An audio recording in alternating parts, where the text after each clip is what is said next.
the Honorable Mayor of Manila, Mayor Francisco Isko Moreno Dumagoso.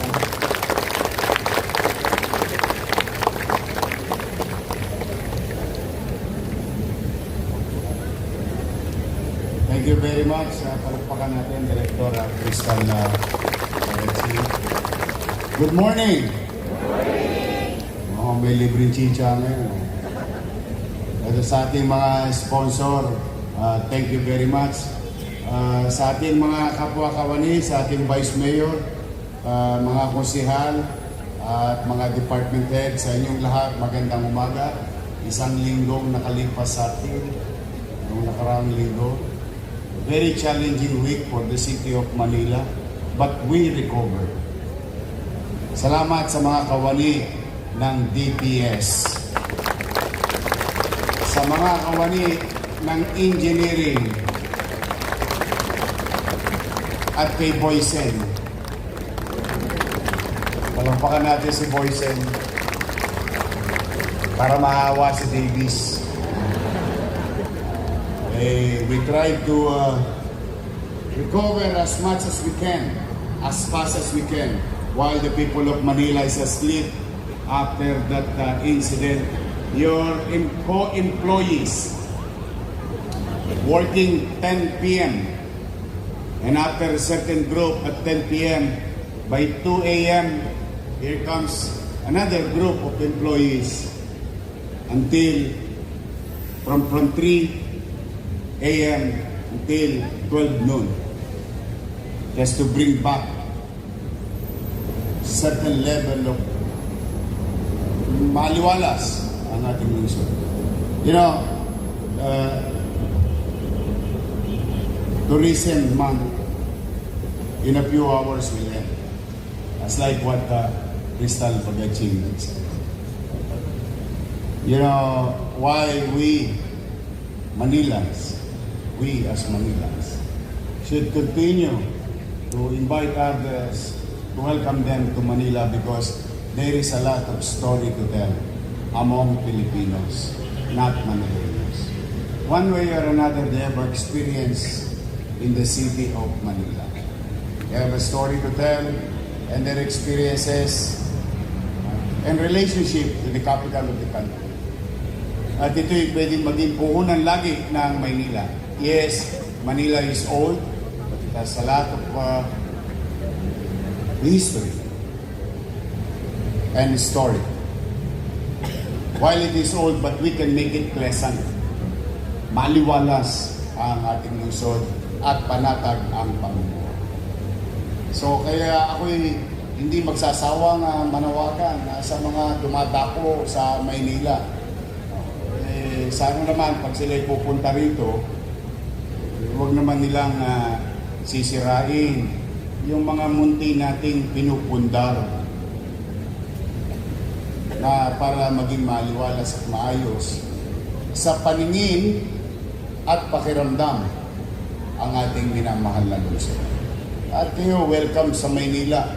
In fact, to add to the long list of what we have done together through the leadership of DPCAM, by October 10, the people of Mindanao again will visit the city of Manila to sell their goods here. As you have heard about the Liliw incident, can you imagine 1,000 pairs of shoes? We were given opportunity here in Manila, and the same feelings that most of Filipinos, they go to Manila because Manila is the land of opportunity. Nagpunta yan mga dito. Nanay ko from Samar, at baka sakali sa Maynila, nauwing kasambahay sa isang pamilyang abogado sa distrito. Tatay ko from Antique, pumunta ng Maynila. I think everyone has a story to tell that ang Maynila ay nagbibigay ng pagkakataon kanino man, sino man, taga Maynila man o hindi. Last night, we have given opportunity to Barangay 409, a silent street full of activities, selling their goods, practicing their skills and talent. 2 weeks ago, in Campa de los Reyes, like now, katulad ng Tondo sa Ugbo, everyone has a story to tell, sort of saying. Kaya sa inyong lahat na naparito, ano na tayo, in a matter of few hours, October na. 2 days, no? 2 days na lang, October na. Himig Pasko na.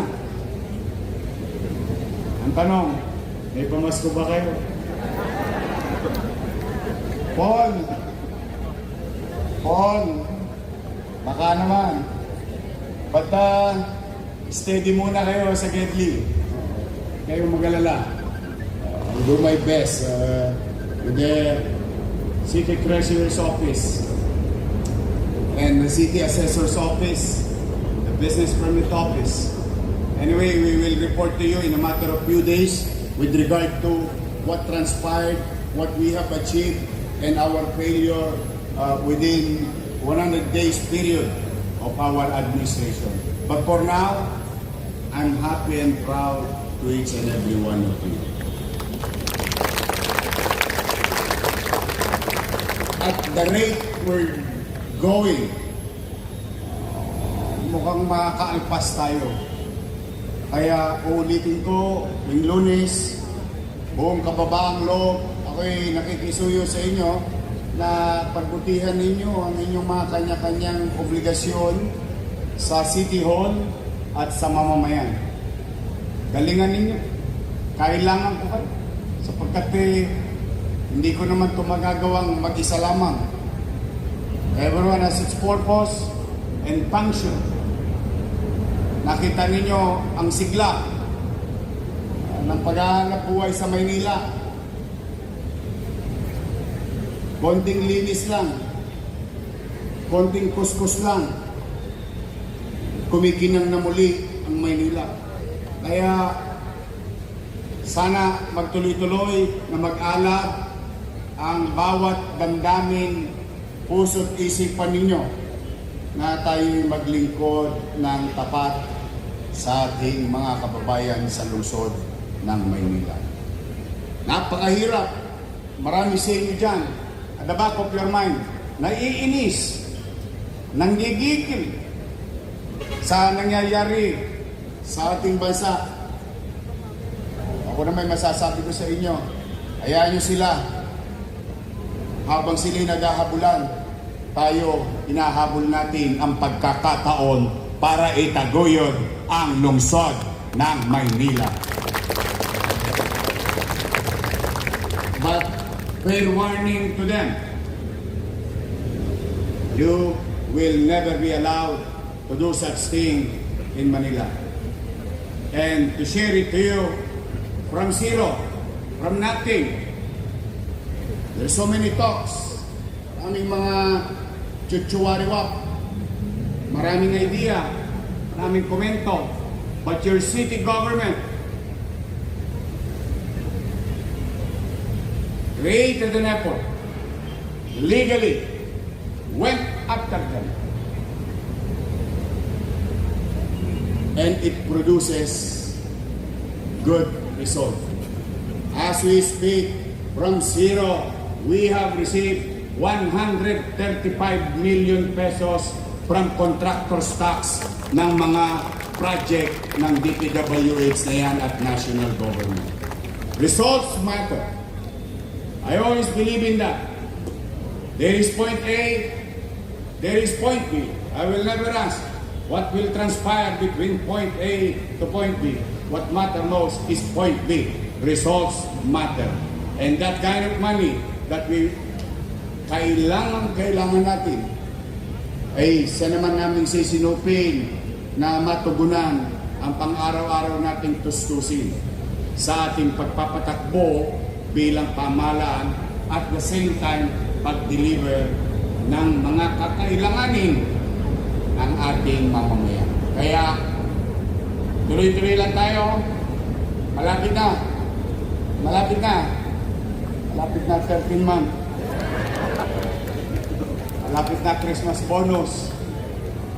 Dami kami kinukwenta ni Paul eh. Balita ko, meron pa daw yung ano, medical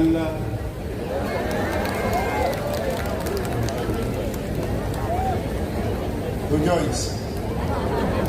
Steady lang kayo sa Gedli. Chill-chill lang kayo. I'll do my best. With the help of our Vice Mayor, our councilors, the department head.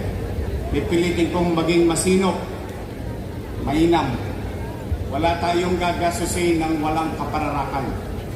Lahat ng gagasusin natin, although hand to mouth tayo, pero lahat ng gagasusin natin ay kapakinabangan ng taong bayan at kapakinabangan ng empleyado ng siyudad ng Maynila. Again, to our guests, thank you very much for coming to Manila. Welcome kayo lagi sa Maynila. Sana lahat katulad ng DTCAM employees, magaling ang boses. Para kayong lahat mga awit. Boses commentator sa radyo.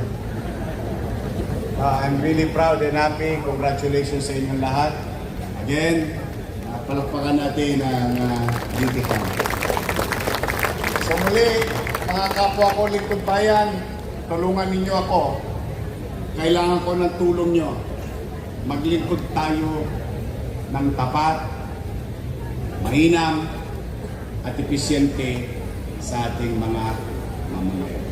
Mag-iingat kayo ngayong linggo. Mukhang natilig ang bagyo. Pang ngayon pa lang paparating. But be that as it may, I ask God to keep you, to keep everyone safe and healthy and productive for this week. Good luck. Yawa ang Diyos. Yawa ang Diyos. Mga karaos tayo. Maraming salamat sa inyo. Pagpalain nawa kayo ng Manila. God first. Thank you.